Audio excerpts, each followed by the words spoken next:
Tom Swarbrick on LBC. Call 0345 6060 973. 6:35, Tom Swarbrick on LBC. The President of the United States, Donald Trump, folks, he's blinked. Now, it sounds ridiculous, but they charged us for many items 100%, 125%. Many countries have. They've ripped us off left and right. But now it's our turn. US President announcing a 90-day pause on all tariffs except for China's, which have increased to 125%. The stock market in the United States, Dow Jones Industrial Average, rallying to 6.5% on that news. Let's speak to Simon Marks, LBC's Washington correspondent. Why the change, Simon? What happened? Well, I think, Tom, he had absolutely no choice. I mean, it was absolutely apparent over the last 48 hours, I think, that he had lost the Republican Party and he had lost the big business community. So there had to be some kind of rowback.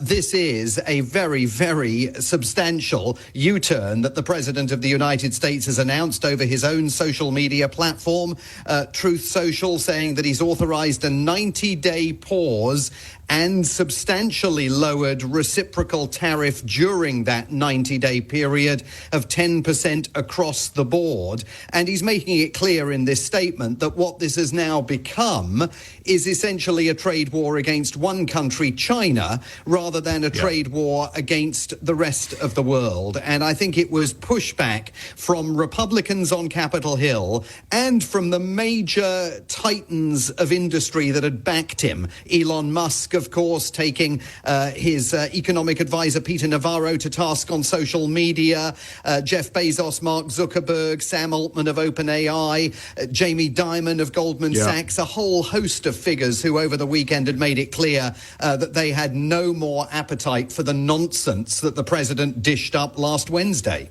Jamie Dimon, in particular, forecasting recession, hearing talk of US recession was what he was telling reporters earlier this afternoon. That has been talked about a lot in the last few days, given the effects that those tariffs would be having on American consumers. But it's only a 90-day pause, so what do we think happens in those 90 days? Are countries able to get in and negotiate the American president down off slapping more tariffs on them? Yeah, I mean, he's still talking about being open to negotiations, but remember, he's only been talking that language since Monday after the Treasury Secretary Scott Bessent travelled to Mar-a-Lago over the weekend and said, Mr. President, the financial system, and it's not just the stock markets, the financial system is not going to tolerate this for much longer. Simon, I'm just going to pause you there, my friend. I'm really sorry to do that. I just want to pick up on what is happening now outside the White House. Scott Bessent being introduced by Caroline Leavitt. I just want to take a listen in, if we don't mind. It has brought more than 75 countries forward to negotiate. It took great courage for him to stay the course until this moment. And what we have ended up with here, as I told everyone a week ago, they are in this very spot, do not retaliate and you will be rewarded. So every country in the world who wants to come and negotiate, we are willing to hear you. We're going to go down to a 10% baseline tariff for them, and China will be raised to 125 due to their insistence on escalation. Go ahead. Secretary, thank you for doing this. Let me ask you three quick things, if I could, just for the sake of clarity, because the markets are open and they're wondering. First of all, Mexico and China, are they part of this 10% universal? Well, China... No, China... Mexico and Canada, are they part of the 10%? Yes. Okay. Second, given then that you have the rest of the world essentially calling it, it's not China, is this now just all about China?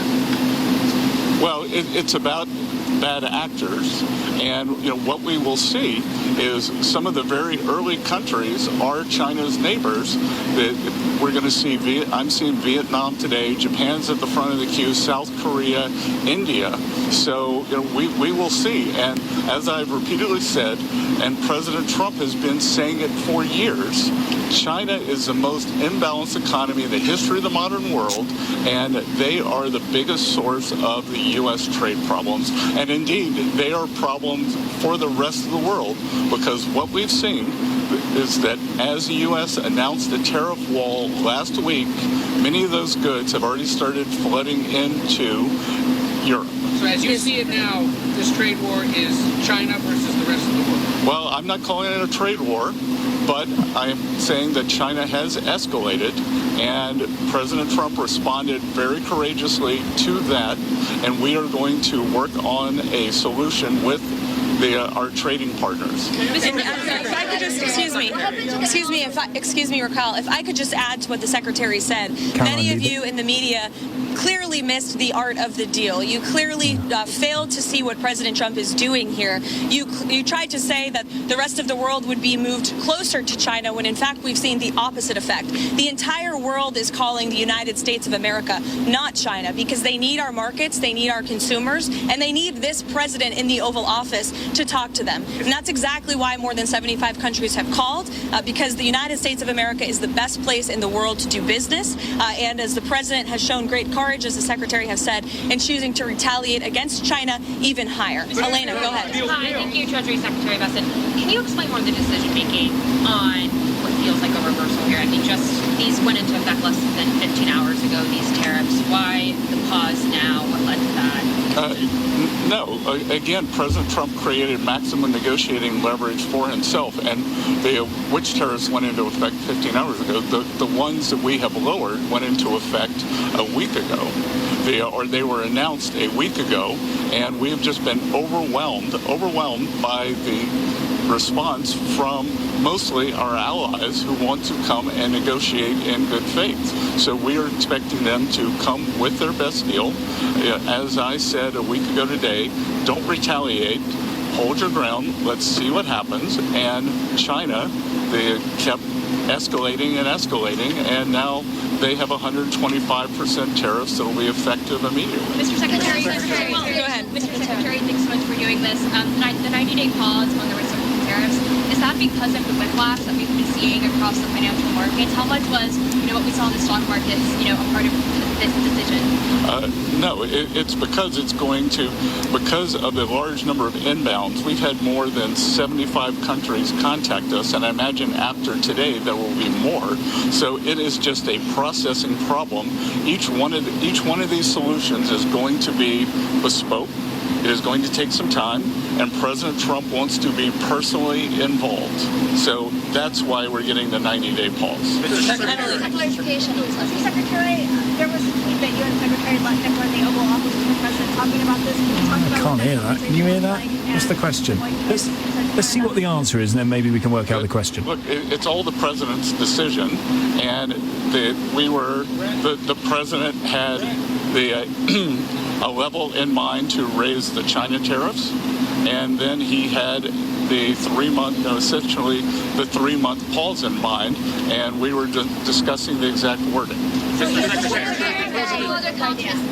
Sorry? Of course. It's the president's decision. It's the president's decision. It was the president's decision to wait until today. And again, as I've said in the past, no one creates leverage for himself like President Trump. Mr. Secretary. Shelby, go ahead. Mr. Secretary, what does the president want to see by this, I think it's July 9th deadline to keep things paused? Is it just trade barriers coming down, or is it more than that? These are trade negotiations, but if countries want to come and offer other things, I talked about yesterday that we are thinking about a big LNG project in Alaska that South Korea, Japan, Taiwan are interested in financing and taking a substantial portion of the offtake. But again, in essence, that is trade because it will decrease the trade deficit that we have with those countries. So everything's on the table. Mr. President. Raquel, go ahead. Secretary, a clarification on the pause.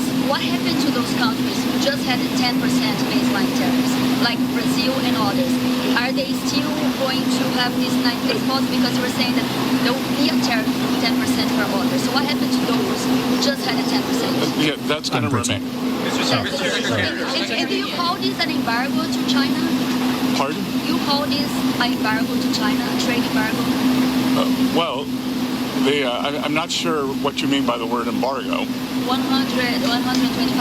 tariffs, like on those, and then it goes 84%. Isn't this an embargo? Well, it's not. It's China's decision that we have the deficit with them.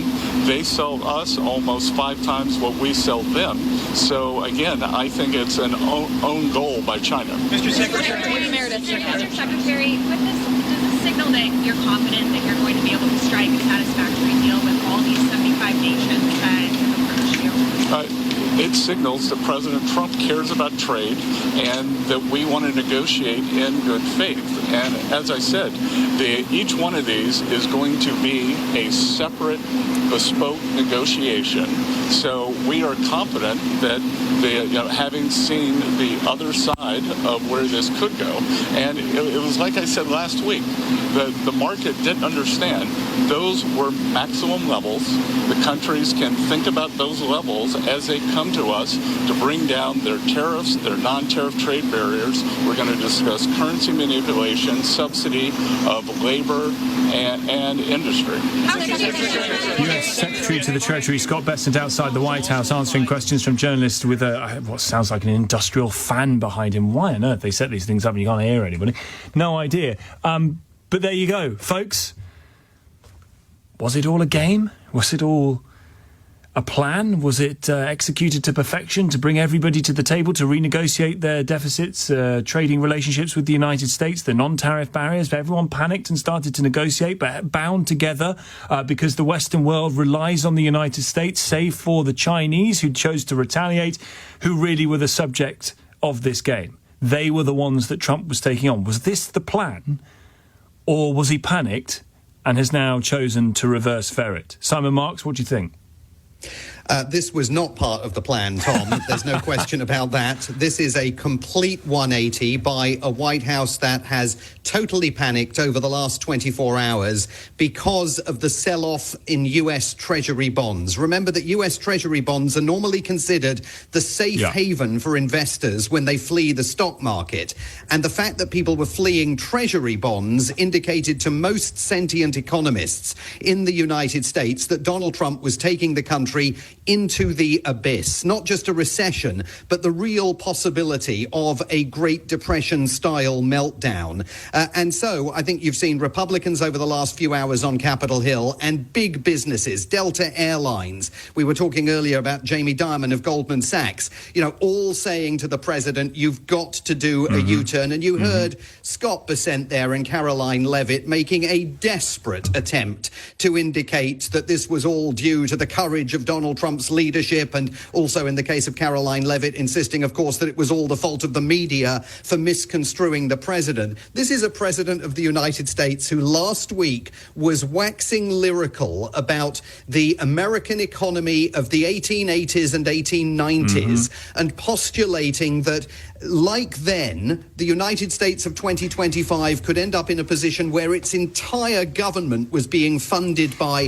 tariff revenues and there would be no need for tax. Any more income tax. Simon, he's been caught naked. There are so many in the Trump administration that I've watched over the last few days who have so much egg on their face because they went onto the media and they said that this was the right thing to do. Of course we're going to go ahead with this. The rest of the world needs to know that the US is in charge. We're going to keep these tariffs in place. There's no negotiation possible. This is the new world as we know it. And even Simon suggesting, and this is where the shark was really jumped, that the cuts made to the federal government by Doge and the job losses that would be brought about as a result, that those people cut from those jobs would go and work in the factories that were about to come to America to start up to make textiles. What? Yes. What? Yes, I mean, and screwing little micro screws into Apple computers and iPhones. I mean, that's what I think Howard Lutnick, the craven commerce secretary, was postulating over the weekend, which, of course, has given rise